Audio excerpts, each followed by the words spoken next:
आज हम डिस्कस करेंगे पॉलीसिस्टिक ओवरी सिंड्रोम। ये औरतों में होने वाला बहुत ही खतरनाक आपका एक सिंड्रोम है जिससे पाकिस्तान में तकरीबन 5 लाख से ज्यादा औरतें हर साल मुतासर होती हैं। इसी तरह ग्लोबल बर्डन ऑफ डिजीज एक आप कह लें WHO का इदारा है, उनकी एक रिसर्च ये कहती है कि पूरी दुनिया में हर साल PCOS की वजह से 65 मिलियन से ज्यादा औरतें जो है वो मुतासर होती हैं। बेसिकली जो पॉलीसिस्टिक ओवरी सिंड्रोम है ये हार्मोनल डिसऑर्डर की आप कह लें कि डिजीज है। इसको हम डिजीज तो नहीं कह सकते हैं, लेकिन आप लोगों को समझाने के लिए मैं यहाँ पे लफ्ज डिजीज सिंड्रोम की जगह पे जो है वो डिस्कस करूंगा। वैसे सिंड्रोम और डिजीज दो अलग चीजें होती है। डिजीज जो है वो एक स्पेसिफिक एक एग्जैक्ट कॉज की वजह से आती है और एक एग्जैक्ट ऑर्गन पे इफेक्ट करती है, जबकि सिंड्रोम जो होती है ये मल्टीपल कॉजेज के पीछे होती है। कोई एग्जैक्ट कॉज पता नहीं होती कि ये किस वजह से हमारी जो है वो आ रही है। तो आप लोगों को समझाने के लिए यहाँ पर लफ्ज सिंड्रोम की जगह पे डिजीज इस्तेमाल करूंगा ताकि आप इजीली इसको समझ सके। देखिए ये पॉलीसिस्टिक ओवरी सिंड्रोम जिन औरतों में होता है इसको हम PCOS बोलते हैं। तो ये हार्मोनल डिसऑर्डर हो जाता है, यानी कि जो हार्मोन्स होते हैं उनका जो मुतवाजन है वो बरकरार नहीं रहता, जिसकी वजह से औरतें बांझपन का शिकार हो जाती हैं, चेहरे पर बाल आना शुरू हो जाते हैं, छाती पर बाल आना शुरू हो जाते हैं, चेहरे पर दाने निकलना शुरू हो जाते हैं। इस तरह के जो अलामतें हैं वो औरतों में आना शुरू हो जाती है। इसको हम डिटेल से डिस्कस करेंगे, लेकिन पॉलीसिस्टिक ओवरी सिंड्रोम को सही तरीके से समझने के लिए आपको सबसे पहले दो बुनियादी चीजें समझनी जो है वो पड़ेंगी। ये जो दो बुनियादी चीजें हैं, मेरा यह ख्याल है कि हर बालिग मर्द और औरत को इसके बारे में नॉलेज होना चाहिए, बिकॉज इस पे डिपेंड करता है किसी औरत का प्रेग्नेंट होना। तो इसको मैं बिल्कुल आसान अल्फाज में आप लोगों को समझाने की कोशिश करूंगा। देखिए सबसे पहले क्वेश्चन ये आता है कि एक बेबी कैसे बनता है। देखिए बेबी बनता है एक औरत और मर्द के मिलाप से। होता क्या है, यहाँ पर आप देखें एक शेप बनी हुई है। जब मर्द और औरत आपस में मिलते हैं तो यहाँ पर एक स्पर्म निकलता है मर्द का, वो यहाँ पर औरत के इस पार्ट में एंटर होता है। इसको हम बोलते हैं वजाइना। ठीक है, वजाइना ये आप कह लेंगे एक गली है। ठीक है, जैसे ही मर्द के स्पर्म इस गली में एंटर होते हैं, वजाइना में एंटर होते हैं, तो आगे एक लगा होता है दरवाजा। इस गली के आगे क्या लगा होता है? दरवाजा, जिसको बोलते हैं सर्विक्स। ठीक है, ये सर्विक्स एक दरवाजा है किसका? इस गली का। ये वजाइना का दरवाजा है। जैसे आप स्पर्म डालते हैं इस गली में, यानी कि वजाइना में स्पर्म एंटर होता है और इस दरवाजे पर आगे मूव करता है, और ये जो सर्विक्स दरवाजा है ये ओपन होता है और आगे एक घर होता है जिसको बोलते हैं यूट्रस। क्या बोलते हैं? यूट्रस। ठीक है, ये यूट्रस एक घर होता है, इसका दरवाजा सर्विक्स है। जैसे ही दरवाजे पर नोक होती है तो ये दरवाजा खुलता है और आपके स्पर्म इस घर में यानी कि यूट्रस में एंटर हो जाती है। अब जो ये घर है इसके आगे दो पार्ट होते हैं, एक इस तरफ एक इस तरफ। इनको बोलते हैं फालोपियन ट्यूब्स। ठीक है, अब जैसे ही इस घर में ये स्पर्म पहुंचते हैं तो यहाँ फिर ये इस तरफ चले जाते हैं, इस फालोपियन ट्यूब की तरफ चले जाते हैं, यहाँ फिर इस फालोपियन ट्यूब की तरफ चले जाते हैं। यहाँ पर मौजूद होता है एक एग।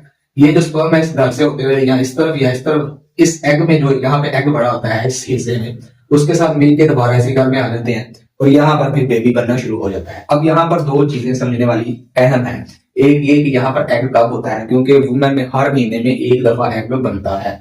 जब एग बनता है तभी आपको यहाँ पर सीमन, यहाँ पर जो है वो स्पर्म डालना पड़ता है और उस एग के साथ मिलाना पड़ता है। ठीक है, ये एग कब बनता है इसको आइडेंटिफाई करना थोड़ा सा मुश्किल होता है, लेकिन एक दूसरी टर्म हमारे यहाँ बहुत ही आम है जिसको हम बोलते हैं पीरियड। मेंसेस जो औरतों में होते हैं यानी कि खून आता है, तो उससे आप अंदाजा लगा के इस एग को आइडेंटिफाई कर सकते हैं। अच्छा, उसका क्या तरीका होता है? देखिए हर मंथ औरतों में मेंसेस होते हैं यानी कि पीरियड्स आते हैं, खून आता है, और ये तकरीबन 7 दिन तक है। लेट्स सपोज यहाँ पर समझाने के लिए मैंने 30 दिन लिखे हुए हैं महीना। तो लेट्स सपोज एक वुमेन को पहली तरीक को ब्लड आता है, तो अगर पहली को आता है तो ये 1 2 3 4 5 6 7 एक्सपर्ट ये कहते हैं कि ये 7 दिन तक रहेगा। अच्छा, ये ब्लड वही एग वाला होता है। अगर एग यूटिलाइज ना हो तो फिर ये एग टूट के in the form of blood जो है वो निकलना शुरू हो जाता है। अच्छा, अगर एग को आइडेंटिफाई करना थोड़ा मुश्किल होता है बिकॉज ये महीने में एक दफा निकलता है, 1 दिन तक रहता है, तो इसको आइडेंटिफाई करना मुश्किल हो जाता है। तो यहाँ से आप आइडेंटिफाई कर सकते हैं कैसे, वो मैं आपको समझाने लगा हूँ, ध्यान से देखिएगा। देखिए लेट्स सपोज किसी वुमेन में ब्लड आया, ये कहूँ ये जो ब्लड है एक्सपर्ट ये कहते हैं 7 दिन तक रहेगा। ठीक है, इस 7 दिन के दौरान आपने कुछ भी नहीं करना, आपने सीमन नहीं डालना। ठीक है, जैसे ही 7 दिन से गुजरेगा आगे फिर आपने 7 दिन और जमा करने, यानी कि इस 7 से लेकर आपने 7 और जमा किए तो वो आगे 14। ठीक है, जैसे ही ये वाले 7 दिन गुजरेंगे, पहले ये ब्लड वाले 7 दिन गुजरेंगे, फिर ब्लड जब रुक जाएगा 7 दिन बाद, फिर 7 दिन आपने और गुजारने हैं, वो आ जाएगा 14 पे। एक्सपर्ट ये कहते हैं कि इस 14 पे जो है वो ज्यादा चांसेस होते हैं इस एग के बनने के।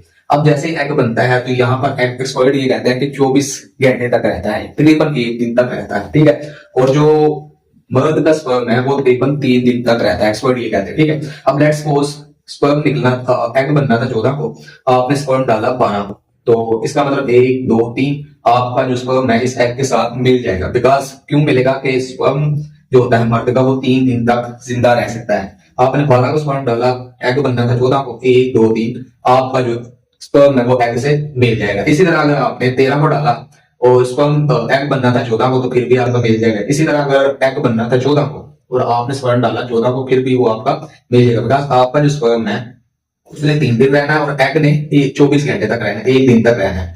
इसी तरह बात करें एग 15 को अगर बनना है तो फिर आप 13 को डालें या 12 को फिर भी वो मैच हो सकता है। तो यूं आप इसको काउंट कर सकते हैं। अब जरूरी नहीं है हर एक को ये कम पे ही ब्लड है, किसी को 4 पे भी आ सकता है, 5 पे भी आ सकता है। तो 5 पे आता है तो यहाँ पर आपने 7 दिन ये वाले ब्लड वाले काउंट करने हैं और फिर 7 आगे काउंट करने हैं, फिर यहाँ पे फ्लोपियन ट्यूब में एग बनेगा। ठीक है, इस तरह करके आप जो है इसको आइडेंटिफाई करके एग को स्पर्म डाल के वुमेन को औरतों को या उनको को प्रेग्नेंट कर सकते हैं। ठीक है, अब पॉलीसिस्टिक ओवरी सिंड्रोम में क्या होता है कि ये जो एग बन रहा होता है महीने में एक दफा, ये बन नहीं पा रहा होता या फिर ये इसका कोई पता नहीं चल रहा होता कि ये कब बन रहा है कब नहीं। तो ये बहुत ही खतरनाक बीमारी हो जाती है पॉलीसिस्टिक ओवरी सिंड्रोम। इसमें एग आइडेंटिफाई नहीं हो पाता या फिर बन नहीं रहा होता। आप यहाँ स्पर्म डाल रहे होते हैं और आगे से एग उसके साथ मैच नहीं हो पाता, जिसकी वजह से जो है वो होते हैं प्रेग्नेंट नहीं हो पा रही होती और वो बांझपन का शिकार हो जाती है। सबसे पहले जो कॉमन सिम्टम होते हैं, सबसे पहले ये पॉलीसिस्टिक ओवरी सिंड्रोम है क्या, ये मैंने आपको बताया हार्मोनल डिसऑर्डर है। इसमें क्या होता है कि रिप्रोडक्टिव सिस्टम जो एज होता है जहां पे एग बन रहे होते हैं या ये पूरा सिस्टम जो होता है जहां पर बच्चा बनता है, ये इफेक्ट होता है औरतों में हार्मोनल डिसऑर्डर की वजह से।